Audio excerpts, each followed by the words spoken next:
So welcome everyone. Shalom Aleichem. As Pesach is approaching, and we're going to have our Seder Saturday night, the first one.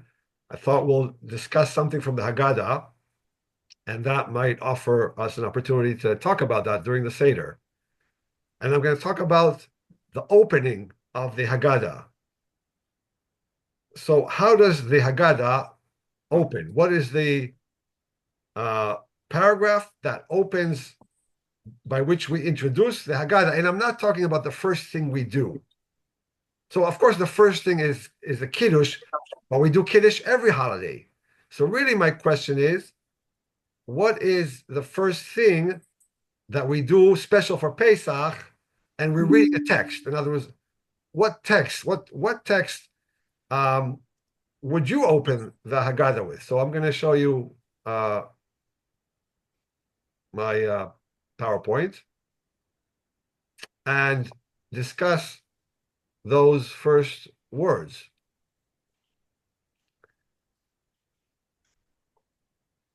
So if a Beit Din would contact you and say, people are leaving Judaism, people are not coming to the Seder as they used to, we're going to commission you to edit the Haggadah, to maybe rewrite it, add, delete, and we'll pay you money to come up with a grabber. We want to keep people at the Seder table. So what would you put as the first paragraph to read?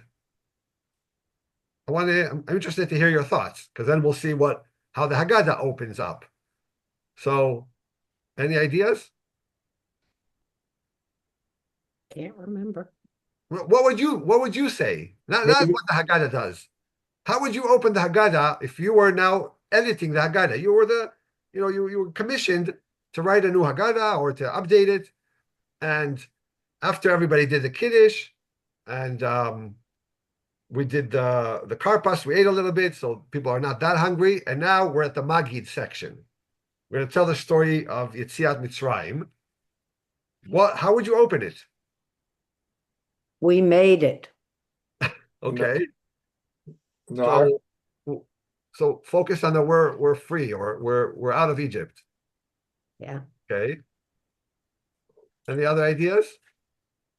Yeah, I would start with being on the edge of the sea, before the sea is to be parted. Now what? I didn't understand that. We're reclining. I would.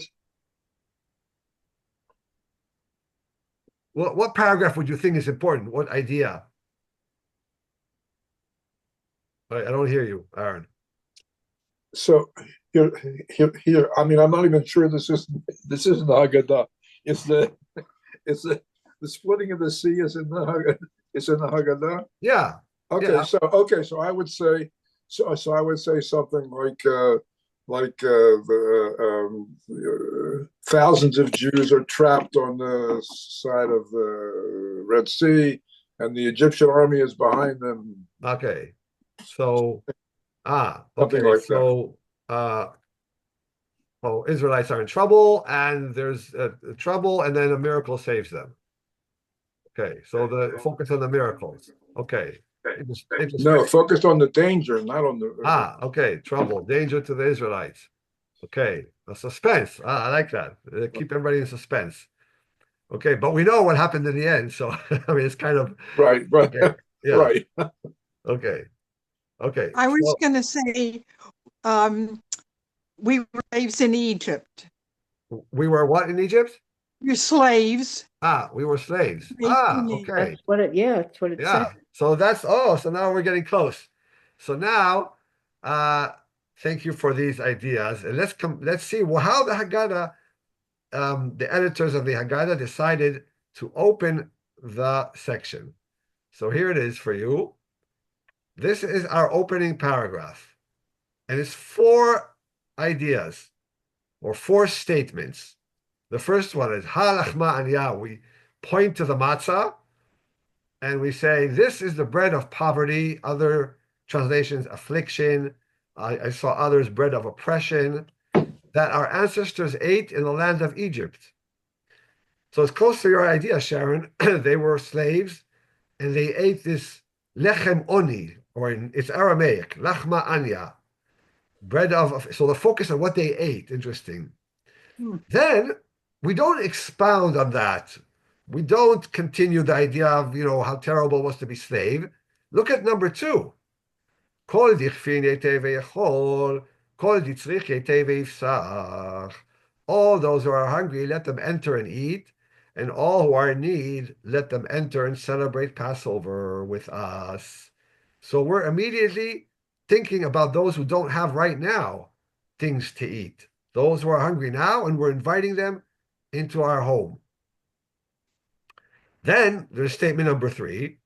Hashata hacha l'shana haba be'arad Yisrael. This year we are here. Next year we shall be in the land of Israel. So obviously written outside of Israel, written in Babylonia. And then number 4, Hashata avdei l'shana ba'a b'nei chorin. This year we are slaves. Next year we shall be free people. So we'll talk about that in a second. What does that mean? This year we are slaves. Shammai, is that a combination of Aramaic and Hebrew? Oh, perfect question. So that was what I was going to ask you about. Why is it in Aramaic? It is Aramaic, and that's the question number 1. Why are we saying this in Aramaic? All the Haggadah is in Hebrew. So when was this written? We think that it was written in the Gaonic period, so 750 to 1000 CE. It's not in the Talmud, so it's in a later period from the Talmud, because this paragraph is not found anywhere in the Talmud, and it's written. The language of Aramaic is a hint to where it was written, and also it tells us something about the mental the purpose of this paragraph. So you have to remember, during this time, it's not just the language in Babylonia. I show you a map. That language of Aramaic is the vernacular, and I'll show you a map in this entire area. Do you see it? So it's Asia Minor, it's Middle East, even parts of Africa. So really, this was the English, so to speak. What today is English, this is the international language, which, as you see, across a very large part of the Middle East and Asia, and a little bit of Africa. And so the rabbis it's so important for them that everybody will understand at least this paragraph. They said, let's write it in the vernacular. If they don't understand the rest of the Haggadah and all the rituals, that's fine. As long as you do it, that's fine. But we want them to understand dafka these words of that the matzah is a bread of affliction that our forefathers ate, and that we're inviting everybody to eat. Now think about it. If you're sincere about inviting people to eat, you better do it in the language they understand. So I think that's really the real explanation. It's it's an international language, and it has an international aura, but I think it's really statement number 2. Why are you dating it from the Gaonic period? Because Aramaic, the way I understand it, was the spoken language in that area way before that. Yeah, but we don't find any evidence to it in any of the Mishnah or the Talmud, and it first is encountered. We find it. Researchers have tried to see how far back can we go to find these phrases, and they found it in Rav Amram Gaon, and so that's why they concluded that it was the Gaonic period. You're right. I mean, the language was spoken before, but this idea, it's not in the Torah for sure, and it's not in the Talmud either. And so it was when the Gaonim phrased and decided and thought, how are we going to open the Seder?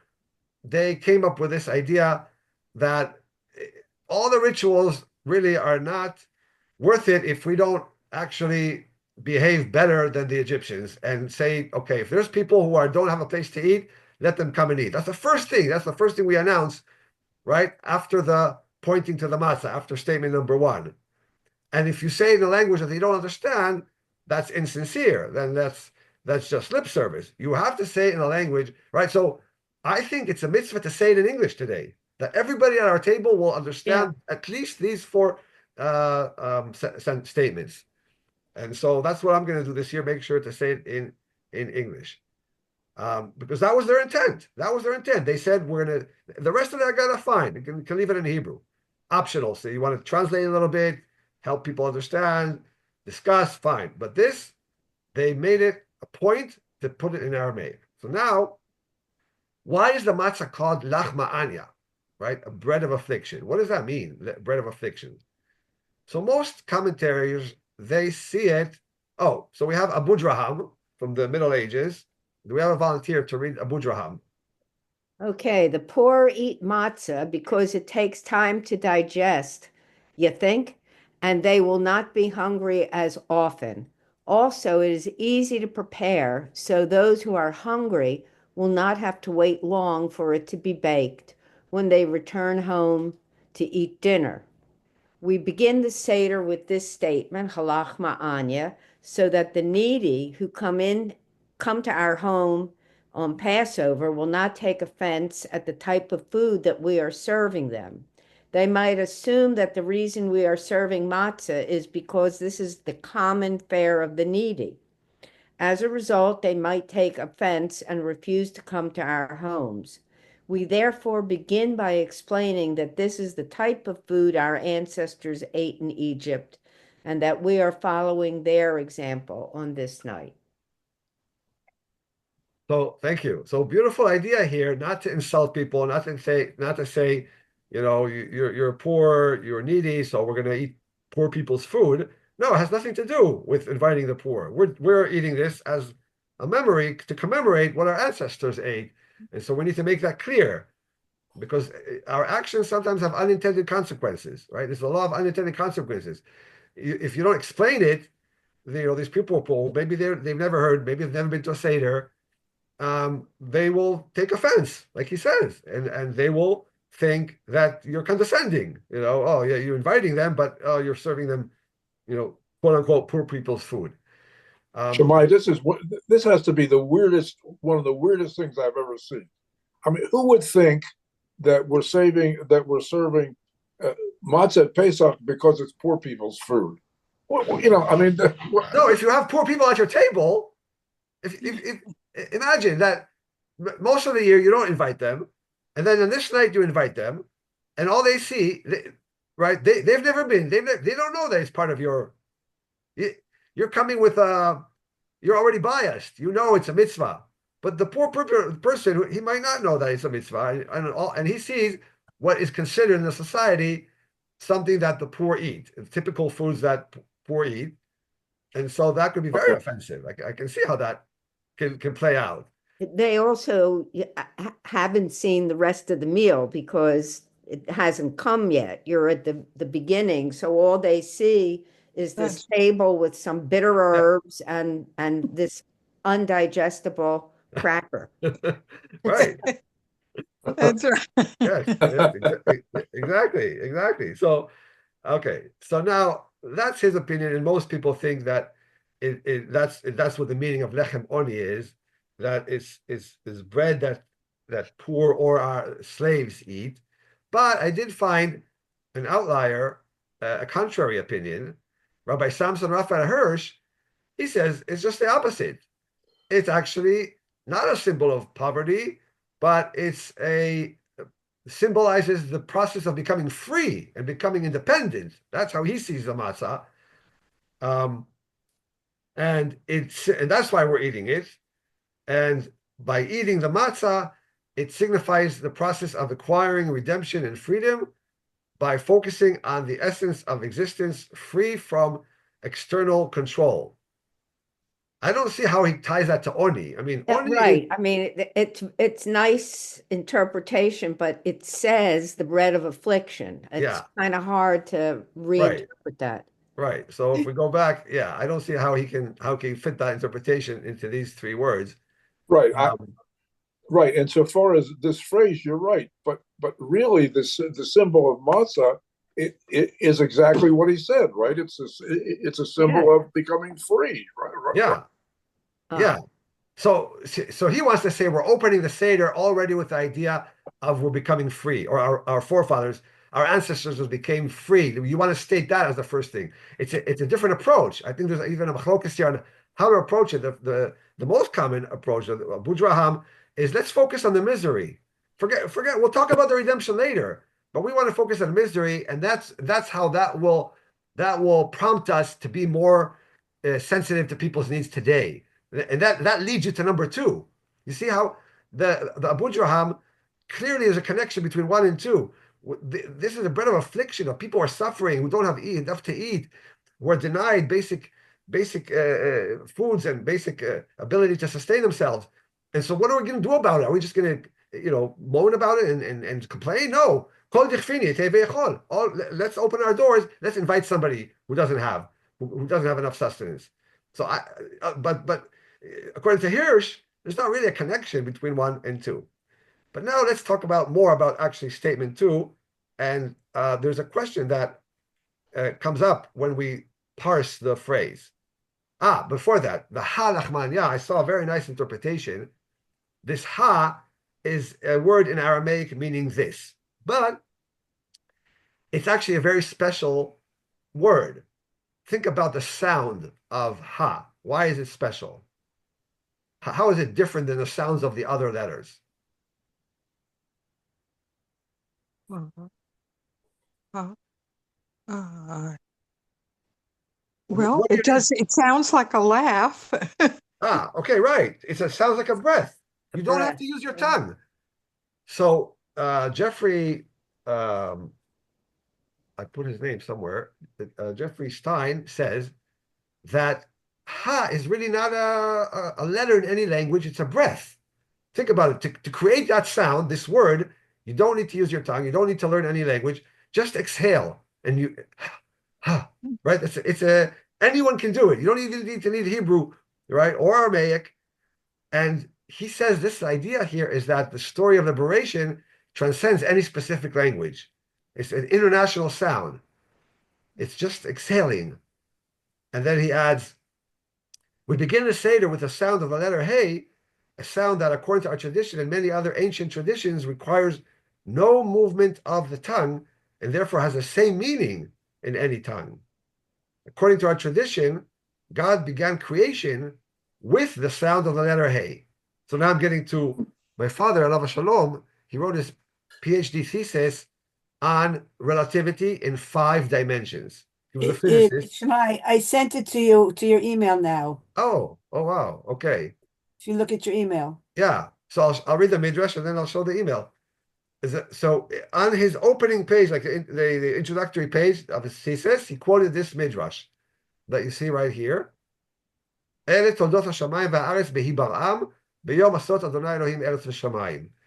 the Torah scroll, when we get to Bereshit, I'll show it to whoever gets that aliyah. The Hey is smaller. The Masoretes said that we should write that letter. The Sofer should write that letter in a smaller font. And so, already in the Talmud, in the Midrash, they knew about this tradition to make the Hey smaller than the rest of the letters, and they thought, what meaning could it have? So these are the beginnings of the heavens and the earth when they were created. That's the word Behi Bar'am. So I took the letter H from when, because that's the closest to Hey, right? And I made it smaller. So imagine that the H of the when is smaller, because that's what this word means, when they were created. And so what does the Midrash say? So a volunteer to read this Midrash, Behi Bar'am? Anyone? Behi Baram, Rabbi Abahu, in the name of Rabbi Yochanan, said, with the letter Hey he created. And what is this Hey? All the letters require the tongue, and the Hey does not require the tongue. Similarly, it was not with effort and not with toil that the Holy One created the world. Rather, by the word of the Lord were the heavens made, and all the hosts of them by the breath of his mouth. So, right, so Behei Bra'am, Hey, meaning in Gematria 5. Oh, wait, we'll get to that in a second. Hey is like the sound of a breath. So already this midrash connects the letter Hey to a breath, basically saying that God's creation required no effort, no toil, not even a word. It was just a, so to speak, as it were, God's breath. That's why the Hey. And that contrasts it with how we need to bring redemption to the world. We're going to have to toil hard because we're not God. So there's a contrast here. God, it's a breath. It's a Hey Ba'am. Now, my father, alav shalom, he took it to his connected it to his thesis to relativity in uh, five dimensions. It's a very complicated idea because we know Einstein talked about 4 dimensions, and he went ahead and thought of how we can formulate mathematically um, the relativity theory of Einstein, but to 5 dimensions. And then he even went further ahead and n dimensions. So let's see the picture of it. Just want to show you. Oh, that's page number 1. Wait. So it's the other page. Oh, wait, here it is, I think.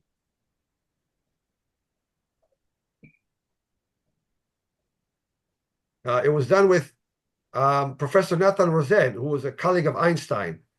So, Mother, thank you for sending this here. I'll show it.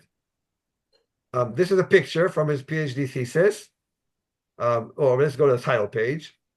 So what it says here is a thesis for the fulfillment of the requirements for getting a PhD in physics by Elchanan Leibowitz. Then he thanks his advisor, Nathan Rosen. And then on the 3rd page, here's the midrash that we just quoted. Ele toldot hashamayim. Do you see? Or you don't see? Yeah, I was saying. Yeah. Yeah. Ele toldot hashamayim va'aretz behi bar'am. Now, this was before, Word, where you could make the letters smaller. This was way before. So he was a typewriters, so you couldn't make the letters smaller. You couldn't make the Hey smaller like it was convenient for me. I just, go into the Word and make the font smaller. So, behi bar'am, behei bra'am. So he connected it to the 5, because Hey is 5 in Gematria, so 5 dimensions. And he always liked to do that to just show even a cursory connection to something Jewish, even though the entire thesis had nothing to do with Jewish or Talmudic or Midrashic or anything like that. It was all physics. We could probably see maybe the first.